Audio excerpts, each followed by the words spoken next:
getting the little boy, spending her nights in nightclubs and parties.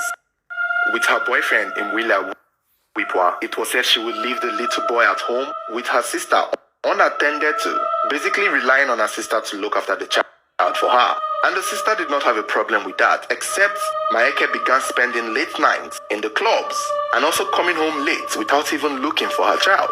Eventually, Maeke's sister got tired of Maeke's attitude and behavior and told her that she would have to return back to where she was coming from in Copperbelt because her partying lifestyle in Lusaka was starting to affect her parenting with the little boy. That was why the sister suggested she went back to Copperbelt. Hopefully when she is in Copperbelt, she would focus on taking care of the child.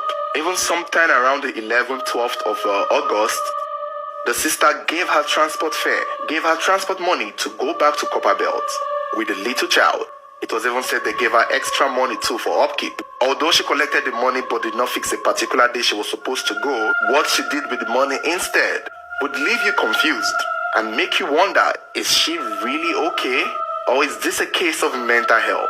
After Maeke collected the money to return back to Copperbelt, instead of going home, she lodged in a hotel, a motel to be specific, one of those guest houses, with the little boy. While she was at the lodge, she then invited her boyfriend, Mwila, and that was how she, Mwila, and the little boy were in the guest house alone. It was at this point that the devil decided to take over. It's not clear how the discussion went between the two of them, or if it was something they had both talked about before lodging at that hotel. But while they were there in the lodge, it is believed that they were getting ready for a party, the nightclub. Except now, who was going to look after the child? They both could not leave him there alone by himself. Seeing that the little boy was going to be an hindrance to their party lifestyle, they both decided to end his life. And that was how his mother, Maeke, picked up a pillow and snuffed the life out of this little child. After they killed the little boy, it was said they went to their party, and then when they came back, she took the little child back to her sister's house, placed the boy on the couch as though he was sleeping to make it look like he was sleeping, and then vanished somehow. It was when Maeke's sister came to see the boy on the couch and, realized that he was unresponsive, she quickly rushed him to the hospital where he was pronounced dead. Of course, the situation in which he died was a bit off. He wasn't sick, and besides, he had been away from the auntie's house a day before.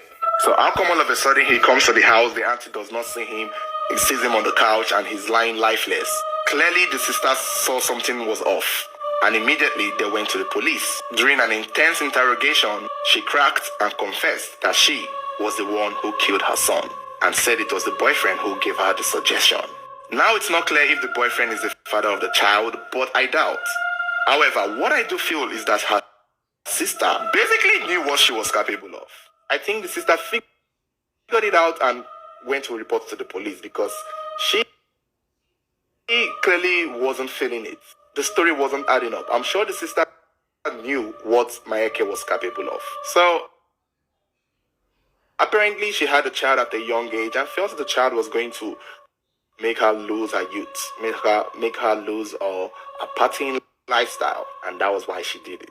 Maeke and the boyfriend has been detained, they've been arrested. Clearly, they will face charges, go to court, and hopefully spend the rest of their partying lifestyle in jail. Ironically, this is a post the mother made on Facebook about a year ago. Just see how she talks so much of her son, how she made it look like she would need him forever. It's hard to believe that the woman who made this post about her own child is the same woman sitting down here in the police station for snuffing the life out of her child. How do you go from this to this? All because you wanted to keep going to nightclubs. All because you wanted to party with a broke boy who would most likely not be with you in a month or two. It's painfully sad, very heartbreaking that the one he thought would protect him is the one who killed him.